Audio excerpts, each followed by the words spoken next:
sharks, the most dangerous and feared predators in the ocean. But even the great white pales in comparison to the biggest shark that ever lived. Megalodon. Literally translated, it means big tooth. A prehistoric shark with 3-meter jaws lined with deadly rows of serrated teeth.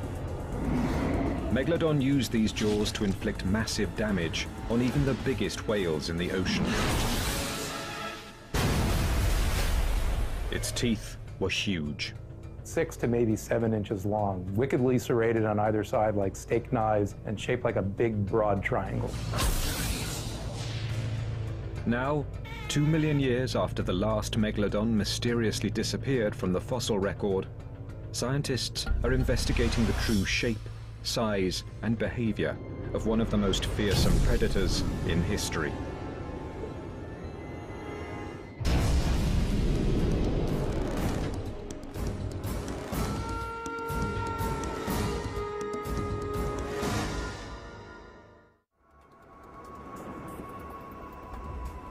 Seawater covers almost 70% of the Earth's surface. This is where life on our planet first began, and some of these early underwater creatures were big predatory fish.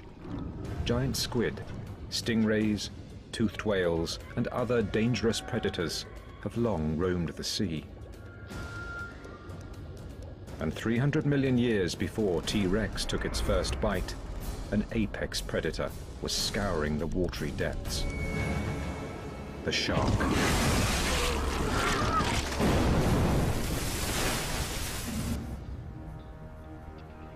Paleontologists have found remarkable fossil evidence of these predators going back more than 400 million years. The biology of these sharks has remained remarkably stable for all this time.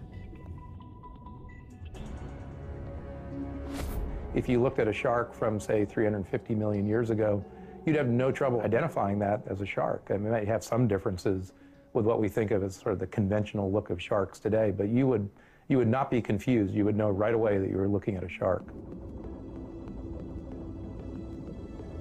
Although many of these prehistoric sharks are now extinct, the great white shark, which still roams the sea today, has survived more than 10 million years. It has become the ultimate ocean predator.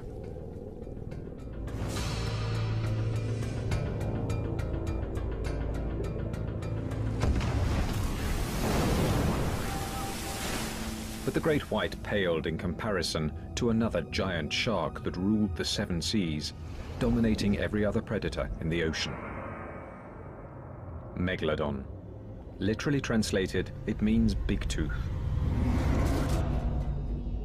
Megalodon was a giant fossil shark, lived from maybe 25 million years ago up till about 2 million years ago.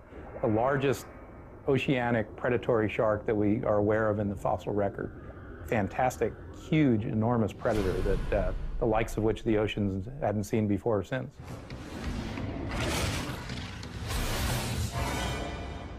It was one of the biggest predators of all time. You've got these massive razor blade sharp teeth attached to an animal the size of a Greyhound bus. I mean, this was the ultimate predator. Never has an apex predator made such a huge mark on the planet, only to leave so little trace of itself behind.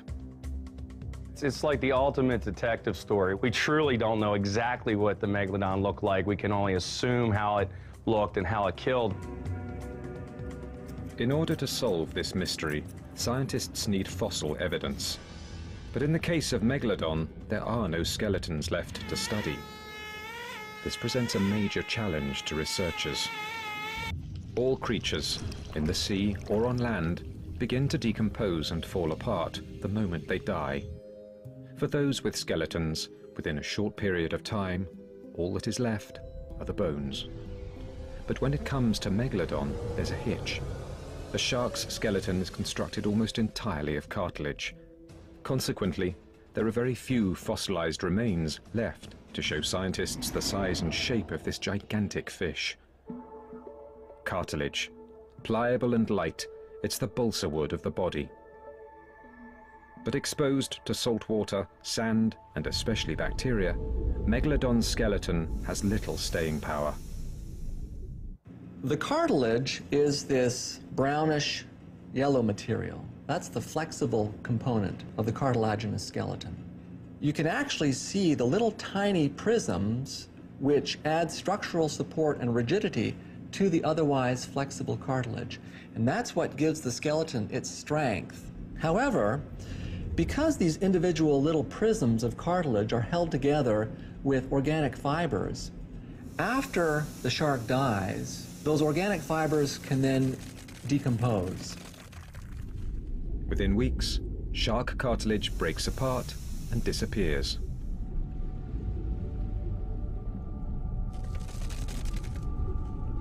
The teeth, protected by an enamel coating, are one of only 2 parts of the skeleton to survive. These massive teeth are extremely long. Scientists are using them as the building blocks to reverse engineer the giant shark. The only other known fossil remains are a few small pieces of backbone. The Calvert Cliffs, along the Chesapeake Bay in Maryland, are a well-known site for uncovering fossils of prehistoric sharks. Dr. Stephen Godfrey has been digging for fossils here for more than 10 years. In that time, he has not found a single megalodon tooth. Oh yeah, this is great. The tide's way up. Beauty. Along with Dr. Breton Kent, Godfrey scours the area, searching for fossil clues. Oh, there's a shark tooth. Little one. Yep. Oh, there's some bone right here. This was from about a 12 or 14 foot long shark. The root's missing. It's just the crown. You gotta see this. After a few minutes of searching the face of the cliff, Dr. Godfrey spies something about a meter up the wall. This has never happened to me before. A big mag? Well, it's not really big, but it's a mag and it's in really nice condition and it's just sitting there. This is so sweet. You can see the serrations on it. It's pristine. I mean, check that out. Oh, absolutely Look at that. perfect. Look Oh, at that. that is gorgeous. Incredibly, on the one day cameras are there to record their fossil hunt, Godfrey extracts a rare 10 to 12 million year old megalodon shark tooth from the clay-laden cliff. Nice upper lateral. Beautiful Doesn't condition. get any better than that. Look at that. incredible. That's beautiful. A gorgeous one. That's very nice. One of the interesting things about this tooth, if you notice the tip, there's a compression fracture on it. Compression fracture is when the tooth bites down vertically and strikes something hard like bone. It actually, instead of producing a flake off of the side, it actually crushes the tip to powder. And compression fractures themselves are very common on megalodon teeth. Compression fractures and other violent accidents from biting down on their prey have resulted in a unique biological adaptation by sharks over the last 400 million years. Constant and lifelong tooth replacement. Over a 25-year lifespan, a shark will shed approximately 20,000 teeth. Other predators, such as crocodiles, also replace teeth, but to produce so many in a lifetime is a characteristic unique to the shark. The shark's mouth and gums contain an endless conveyor belt of replacement teeth, just below and above the gum line, waiting to flip forward and take their place in the front row of teeth. These megalodon teeth can unlock a tremendous amount of information about this creature. Once you find a big tooth, the rest is gravy. The day has been made. Yeah. With the found teeth piling up in museum collections around the world, interest in Megalodon intensified over the last few centuries. In 1909, ichthyologists and paleontologists in New York at the American Museum of Natural History labored with great effort to build what they thought was the ultimate Megalodon jaw. The finished jaw caused a sensation, showing a gaping, 3-meter-high collection of nasty, sharp-edged teeth.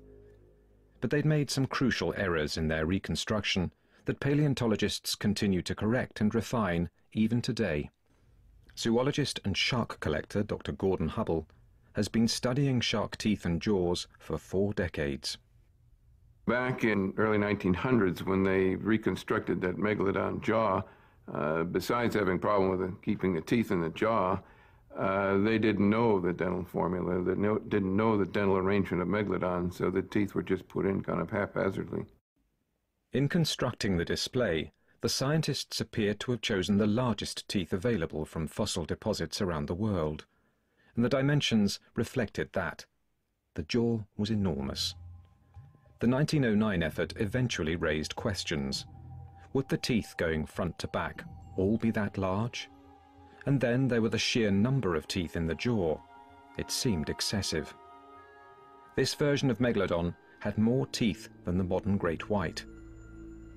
These doubts fueled an even larger debate. Is the modern great white shark the best comparison model for the size and shape of Megalodon? How closely related are these creatures from the deep? Brian Johnson has been studying the living great white shark up close and personal in the waters off the coast of South Africa. I think when the guys discovered these huge fossilized teeth, they wanted to find something in today's world that possibly was similar. And the only real shark that springs to mind is the great white shark. And so this is why you always get this constant comparison between the great white and the megalodon. Was the white shark just a little version of what the megalodon was back in prehistoric times? The massive predatory great white holds a mythical place in the minds of fishermen, sailors, and other sea lovers. The maximum size that a great white gets is probably among shark biologists the most debated question that is always talked about. You speak to any fisherman and he says, my boat's 20 foot long and it was 2 foot that way, 2 foot that way, must be 25, 26 foot. And that's probably not the case. In truth, the largest modern great white sharks are believed to be about 6 meters long, with a maximum weight around 1,800 kilograms. Megalodon is commonly thought to reach between 15 to 17 meters, with an almost unimaginable weight of 45,000 kilograms. I think that comparison is pretty good between the great whites and the megalodon, but you also must remember the only information we have about the meg is from its teeth.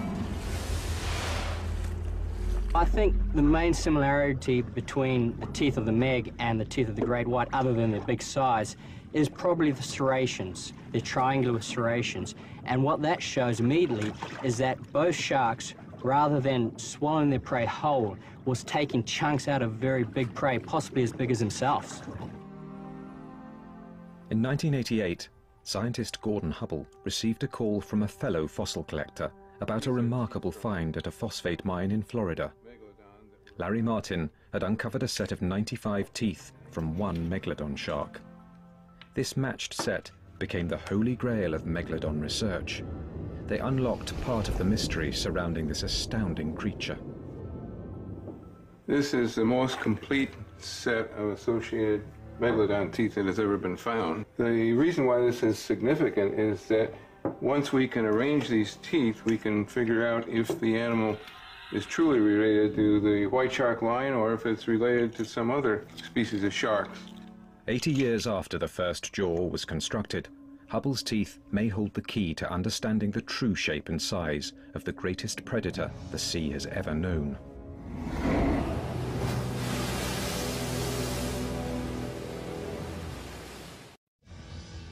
Megalodon, a ferocious predator that roamed the seas for 20 million years, and all that's left is the teeth and a few scattered vertebrae.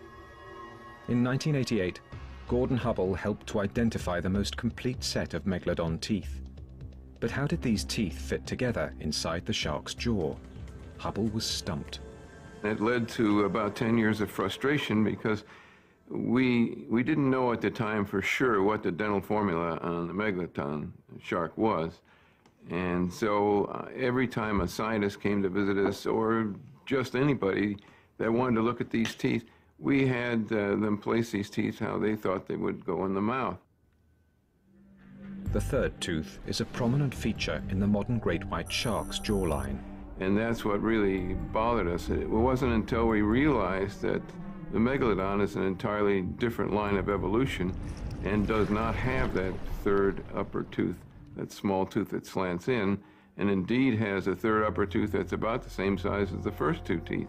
Then we figured it out and everything fell into place. There are 24 teeth in the upper jaw. The lower jaw has a total of 22 teeth. Behind the 46 teeth in the front row, approximately 200 more teeth lie in rows, waiting to flip forward to the front and take their place on the predatory battlefield. Other scientists and museums were now interested in taking that knowledge and putting together a realistic megalodon jaw recreation. Fossil collector John Babiars has amassed a huge collection of megalodon teeth. With the help of museum curator Brad Archer, he undertook the task of building an accurate recreation of the megalodon jaw. No one had done the project before, at least not in the scale that we wanted. Babiars and Archer worked diligently to figure out the shape and placement of the upper and lower teeth, using models and pictures of great white jaws and earlier megalodon reconstructions. Right off the bat, we figured, oh, damn, these teeth aren't going to fit because they're way too big and there's no room in the jaw, unless the shark only had 4 teeth in a row, and we know that's not correct. First, the teeth are sanded smooth. Next, a hole is drilled in the base of the tooth, and a metal rod is inserted. The rod is then attached to the jaw mold. But they still needed help placing the teeth in the jaw. The men turned to Gordon Hubble and his knowledge of associated megalodon tooth sets to see if he could help organize the teeth. And we looked at all the teeth that he had, and we put them together into a set as closely as we could. In September of 1994, the jaws were finally completed. The men loaded the jaws onto a flatbed truck and drove them to the museum at Arizona State. The results were astounding.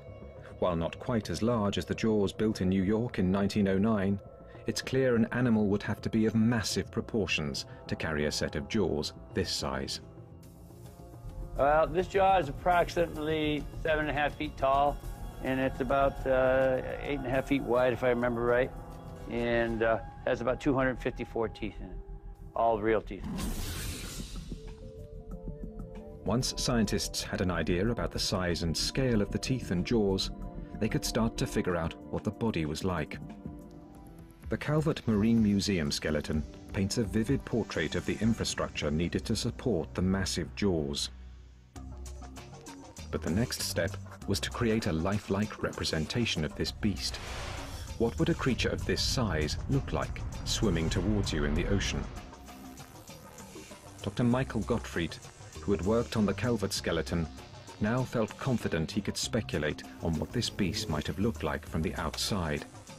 Collaborating with artist and animal modeler Jim Melly, a Meg model was born. I mean, basically, this kind of thing it's the marriage of science and art, taking scientific information and converting it into a sculpture. A 15-meter, life-size replica of Megalodon now hangs in the San Diego Natural History Museum. So after all the research, working with models, working with drawings, working with the actual specimens that we do have, here's the end result. What we think is the most accurate and the most biologically plausible reconstruction of Megalodon that's on exhibit anywhere. From the first Meg tooth found by early humans, scientists now have a stunning picture of this massive creature. Hundreds of teeth capable of inflicting terrible damage on its prey. A jaw 3 meters wide and 2 meters high. A body at least 15 meters long. Megalodon was enormous, and doing kind of an estimate of the size of this fossil giant, that it would probably be about a ton a foot, so in the neighborhood of about 50 tons plus. Truly enormous animal. The question now was not so much what did the shark and its jaws look like, but how did they work?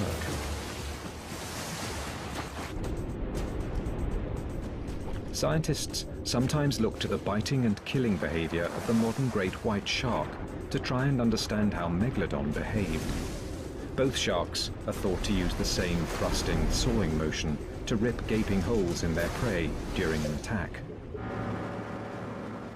An expedition with Ryan Johnson into the shark-filled waters off Marcel Bay, South Africa, provides a rare glimpse of this behavior. Oh, look at that one. He's a player.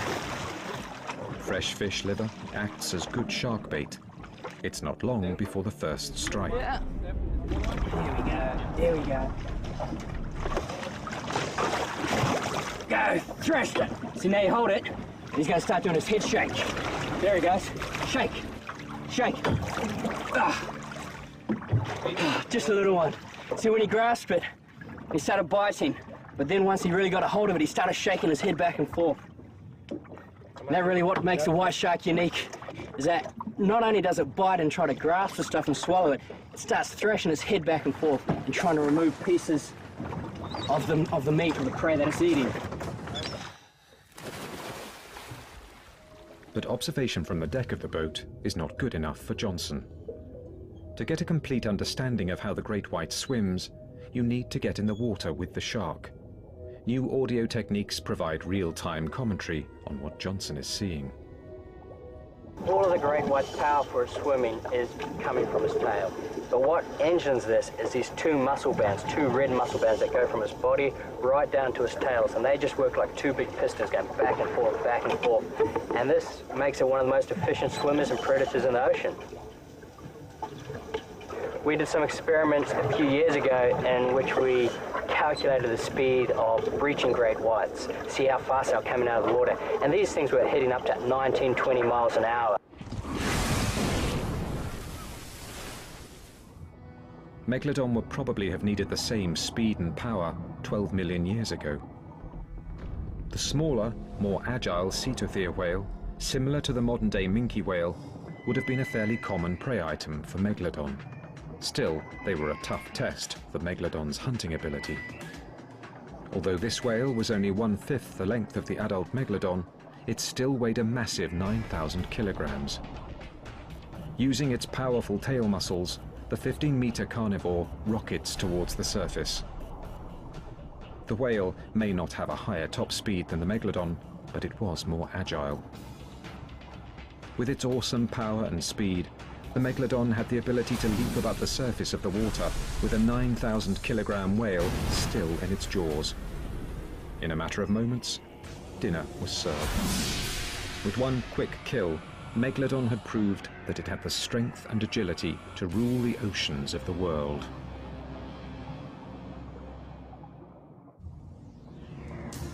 Megalodon ruled the oceans for almost 20 million years. But even top predators have to keep their lineage going from generation to generation. Most scientists agree that, like the great white, the prehistoric Megalodon gave birth to live young.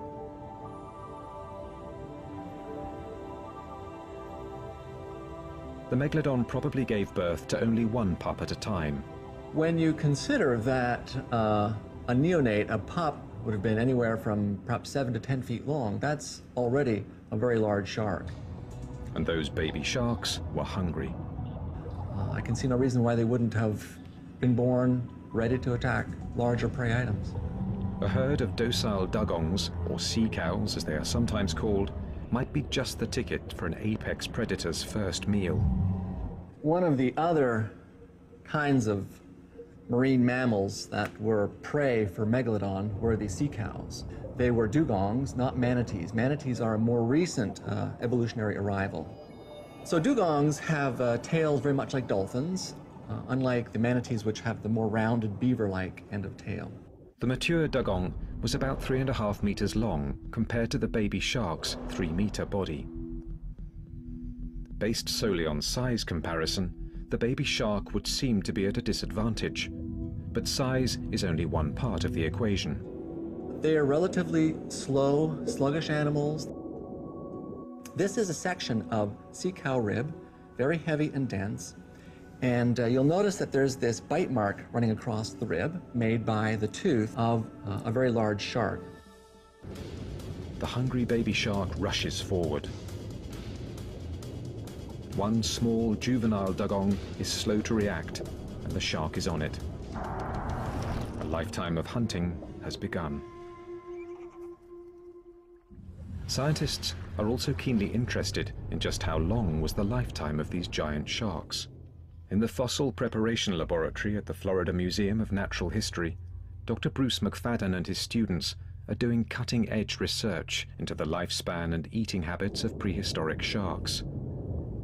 Scientists study growth rings within the relatively few vertebrae of Megalodon that are known to exist. This is one way to discover more about these magnificent beasts and their daily life. We count them just the way somebody would count tree rings. The lower portion of a shark's vertebra is known as a centrum. In Megalodon, centra are extremely rare. Scientists are looking at the few samples they have to see what else they can learn about this prehistoric beast. Most of the samples that we have indicate that Megalodon lived somewhere between 25 and 40 years. It could have lived longer because it didn't have any predators.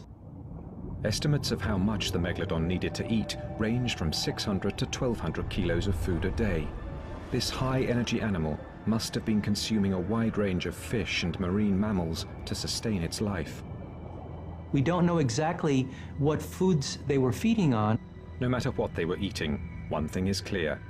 These massive sharks spent the bulk of their lifetime in a never-ending search for food. And 15 million years ago, Miocene epoch oceans were filled with a variety of marine life from which the Megalodon could choose a meal. Whales, dolphins, dugongs, huge sea turtles, and hosts of fish filled the coastal seawaters around the world. The Megalodon was probably eating them all. The most common group of whales during the Miocene was the cetathea. These small whales ranged from 3 to 6 meters and were found in warmer coastal waters all around the world. A whale that fed on plankton, crustaceans, and tiny fish, these ocean mammals were quick and agile despite their hefty 9 to 18,000 kilogram size. Like the dugong, these gentle creatures were likely easy targets for the hungry Megalodon. But Dr. Stephen Godfrey has one piece of whale backbone that may demonstrate Megalodon was not always successful in its hunt for prey. Unfortunately, the surface of the bone is worn, and the secret to what happened to the whale is hidden from sight inside the vertebra.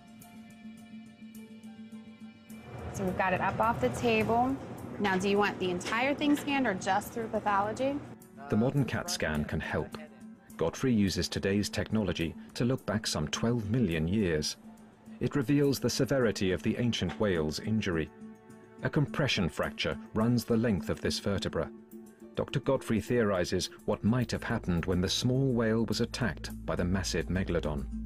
I believe that this whale was hit by the giant Megalodon, and that intense impact caused the vertebra to experience this intolerable strain that popped the bottom of the vertebra off, pushed it forward, and the healing that went on here in this vertebra is evidence that, in spite of the intensity of the impact, it survived. It is the story of one Megalodon's missed prey opportunity and one whale's fight to get away. Perhaps this time, when the prowling Megalodon looked up at the surface of the water, there was a pod of 3 whales swimming by, full-grown adults closer to 6 meters and weighing in at 18,000 kilograms. The Megalodon positions itself under the whales for an ambush.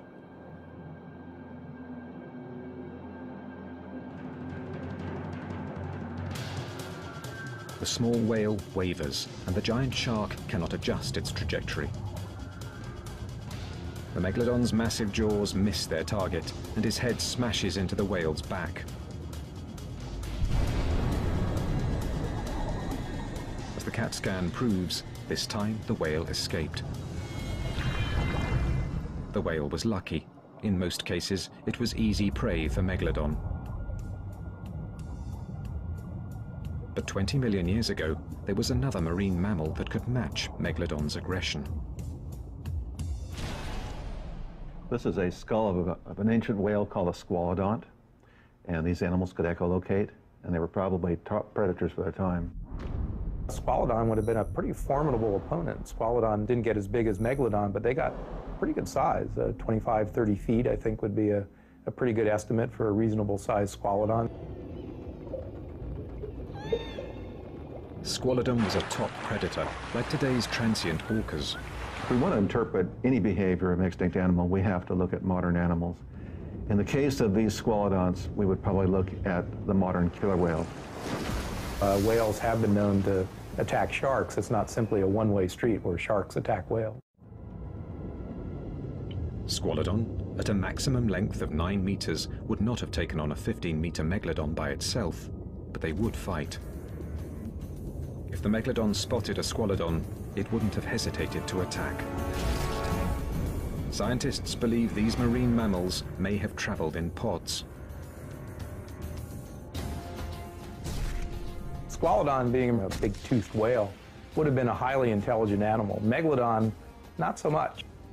Higher reasoning powers in sharks, not nearly as well developed as what we find in marine mammals. Even an enormous animal like Megalodon is going to feel this punch in the gills.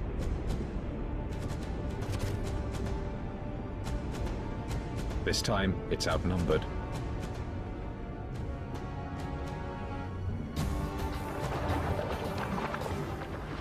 The first Squalodon may not survive for long, but the Megalodon has sustained a few battle scars of its own.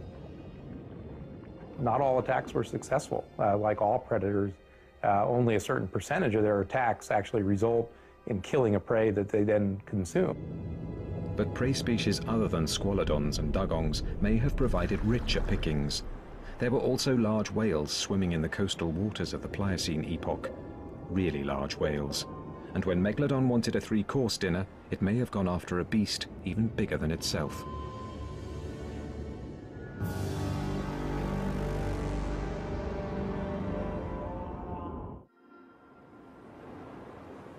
The modern blue whale is a magnificent animal. Rarely photographed and usually seen only by accident, this massive marine mammal is a startling reminder of the awesome majesty of some of the sea's most elusive creatures. 5 million years ago, the whales Megalodon encountered may have been almost as impressive. Here I'm just thinking about what modern things like fin whales and blue whales look like.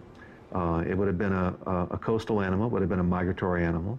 It probably was gray with a lighter shade below. We usually estimate the weights of living baleen whales at about a ton a foot. So if you have an animal 75 to 80 feet long, it'd be about 75 to 80 tons.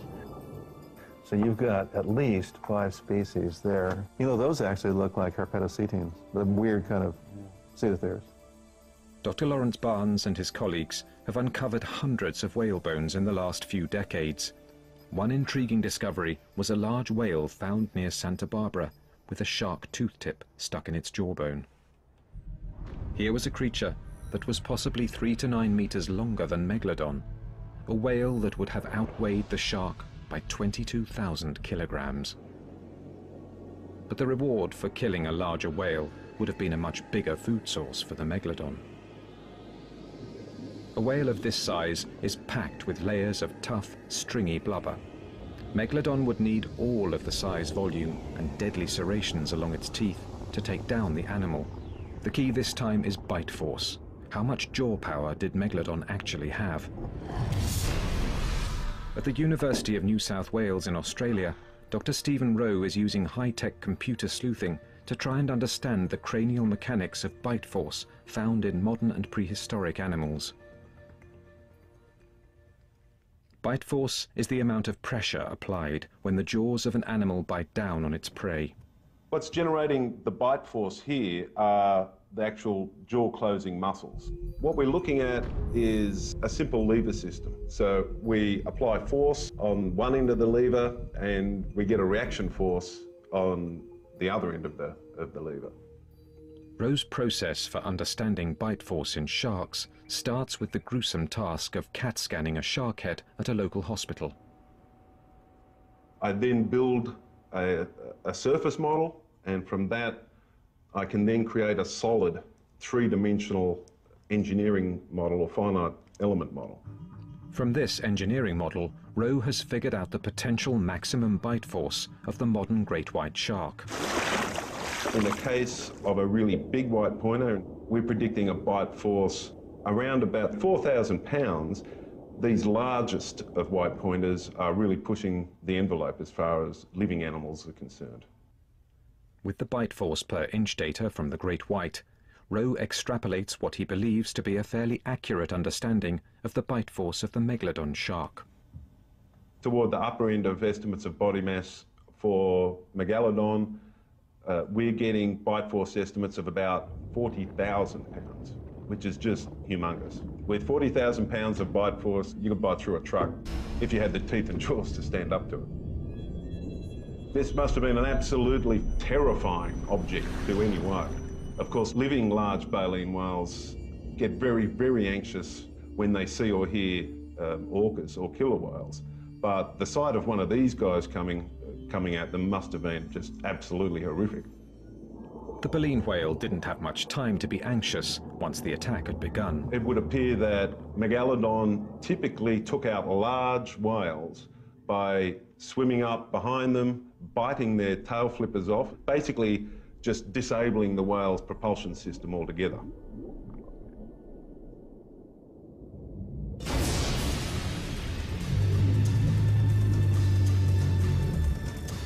This is certain death for the whale as he bleeds out through a gaping hole in his artery. But with no hands to hold down his enormous prey, how did the Megalodon keep the 68,000 kilogram whale from swimming off after one bite to the belly or throat? At Wright State University in Ohio, paleontologist Chuck Ciampaglio has constructed an experiment that demonstrates the deadly potential of the Megalodon to attack a giant prey item. A high-density gel mold will simulate whale flesh. The centerpiece of the demonstration is a set of mechanical Megalodon jaws that he believes simulates the unique jaw motion of the shark's mouth. These jaws are really interesting because in addition to being able to lift up and down, they also are highly mobile in a forward direction, just like modern laminids and Megalodon would have been also. The metal jaws are firmly attached to the table, and instead of having the jaw attack the mold, the bite is replicated by having the mold rolled into place inside the mouth. The shark uses its lower teeth to initiate the attack and hold its prey in place. We can see the lower teeth anchored into the flesh a good 3 inches. It's already starting to tear the flesh. This is holding down the flesh, and now the top is going to make its bite. The upper jaw bites down on the prey with its powerful, serrated teeth. At that point, Megalodon would thrust back and forth until a bite was made. The bottom jaw continues to anchor into the gel flesh, while the unique upper jaw, with its ability to move somewhat independently from the rest of the skull, takes bite after bite, pulling flesh into its mouth as it continues to feed. Okay. What we've created are massive wounds to our prey item. We can see that the teeth have made huge gouge marks, have split off nearly half of the flesh. Now, if this was the actual shark, this piece of flesh would extend out in both directions, probably 3 or 4 feet because of the size of the jaws. And you would have probably nearly 40 teeth sinking into the flesh. The mechanical jaws leave no doubt about the powerful combination of bite force and cutting power that Megalodon used on prey like the Santa Barbara whale. Within minutes, the whale is nothing but a tasty carcass floating south along the California coast. For one more day, Megalodon has found a meal, a very big meal. But unfortunately for Megalodon, during the Pliocene epoch, ocean temperatures started to cool. The numbers of whale species were also diminishing. Megalodon's reign as the all-time apex predator of the sea could be nearing its end. Megalodon disappeared from the fossil record during the Pleistocene epoch, around 1.8 million years ago. Scientists are unsure why this efficient hunting machine's time at the top of the predator list came to a close. Extinction is always something that fascinates people. We want to know not only how things live, we want to know why they died, why they're no longer around, why they're no longer with us. The assumption there, though, is always that extinction is somehow the fault of the animal or the species that goes extinct. It's because it was poorly adapted or a negative thing. That's not necessarily always the case. Clearly, species want to perpetuate their existence. Paleontologists are unsure what finally killed off the shark. Could another apex predator, like the killer whale, have wiped out the Megalodon? Another intriguing possibility is changes in climate. 6 to 1.8 million years ago, just as Megalodon teeth disappeared from the fossil record, scientists have noticed a cooling in the ocean temperatures. This may have adversely affected a shark accustomed to swimming in warmer waters.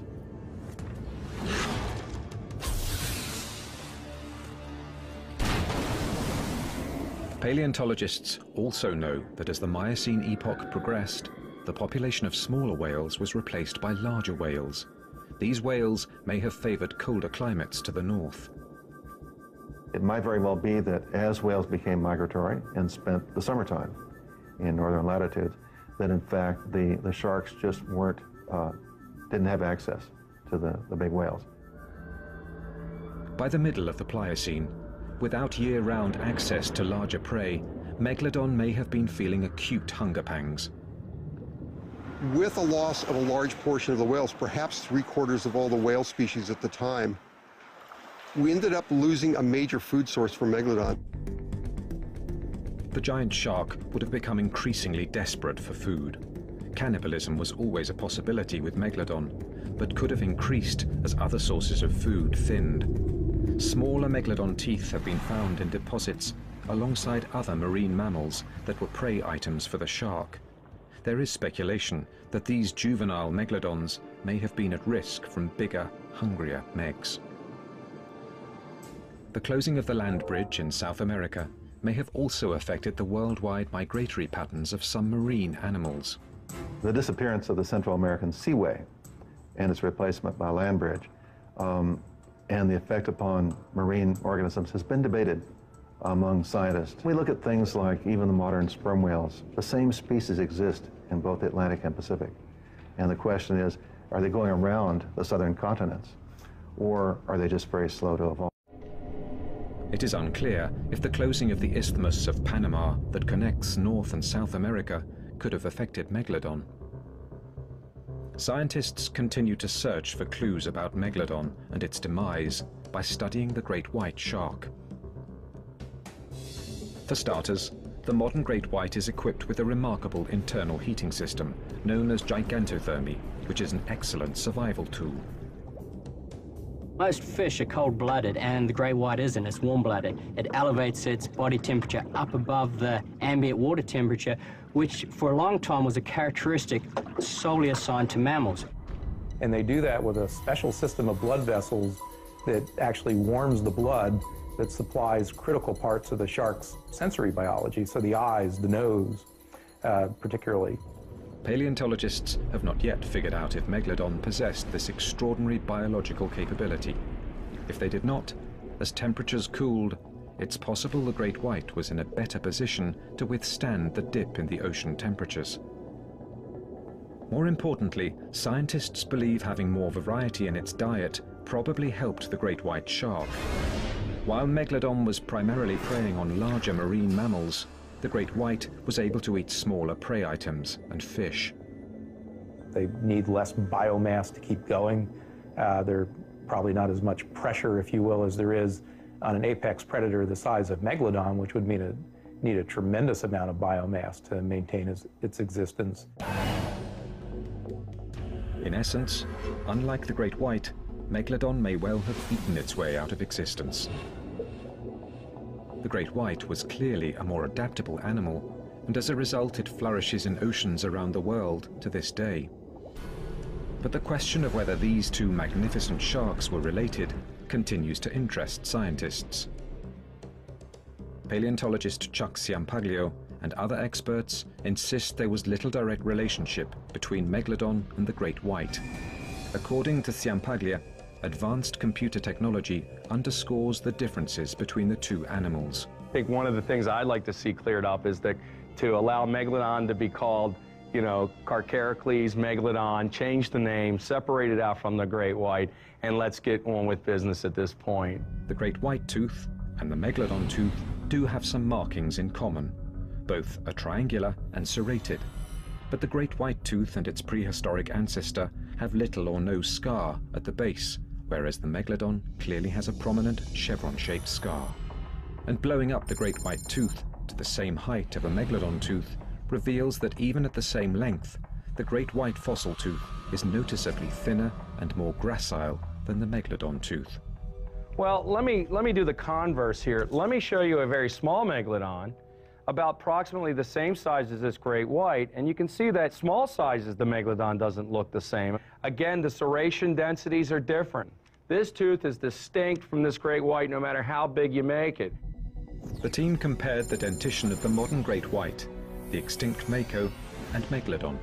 And what we found consistently was whether or not we looked at the root, the blade, or the entire tooth, was that the extinct mako and great white always clustered together for every tooth position, while Megalodon always clustered away. Megalodon and great white are not directly related. Megalodon is not the extinct great white, and all scientific evidence points to this. Or does it? Looking all the way back to the first jaw recreation in 1909, there are scientists who still insist the great white shark is more directly related to the Megalodon. The smoking gun? Rare fossilized Megalodon vertebrae.